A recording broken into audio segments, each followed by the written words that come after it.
Le temps n'a pas d'emprise sur certains liens. Laurent Voulzy et Véronique Jeannot en sont le parfait exemple. Séparés depuis les années 90 après 10 ans d'amour, les deux artistes entretiennent aujourd'hui une relation complice.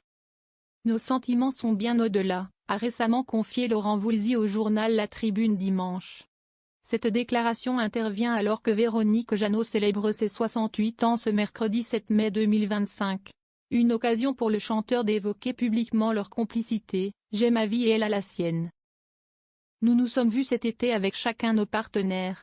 Preuve que leur séparation n'a pas brisé leur connexion unique. » Du côté de Véronique Jeannot, même son de cloche. En 2023, l'actrice confiait déjà à Téléstar qu'elle pensait chaque jour à Laurent Voulzy. Entre Laurent et moi, c'était plus qu'une page de vie sentimentale et professionnelle. Je le ressens comme mon frère. Mon attachement pour lui durera jusqu'à la tombe. Entre eux, tout a commencé sur un plateau télé dans les années 80. Voulzy, sous le charme de celle qui incarnait alors Joël Mazar dans la série Pause Café, avait glissé un mot sous la porte de la loge de la comédienne. Quelques jours plus tard, Véronique Jeannot avait saisi l'occasion d'une soirée pour lui demander une chanson, bravant sa timidité. Leur duo culte Désir, sorti en 1984, a depuis marqué les esprits. Mais derrière l'idylle artistique, le quotidien du couple s'est avéré compliqué.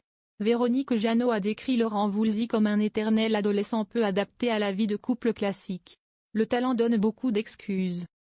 Laurent est un être d'exception, mais certains ne sont pas faits pour le quotidien, expliquait-elle avec recul, sans amertume. Nous étions vraiment en osmose. Depuis leur séparation, chacun a construit sa route. Véronique Jeannot est devenue maman sur le tard en adoptant sa fille Migmar, en 2014. Laurent Voulzy, lui, a été marié à Betty, mère de ses deux fils aînés, Julien et Nicolas. Plus récemment, il a vécu une histoire avec Mirella Le Petit, dont il a un fils, Quentin, né en 2002. Le chanteur a par ailleurs reconnu qu'il n'avait pas toujours été un père très présent, en raison de séparations rapides avec les mères de ses enfants. Aujourd'hui, si Véronique Jeannot et Laurent Voulzy ne nourrissent pas de projets concrets ensemble, l'idée d'un nouveau duo en studio est loin d'être exclue. Elle parle depuis des années, avouait Voulzy avec amusement en 2022. Ce n'est pas encore un projet, mais une envie. Pourquoi pas?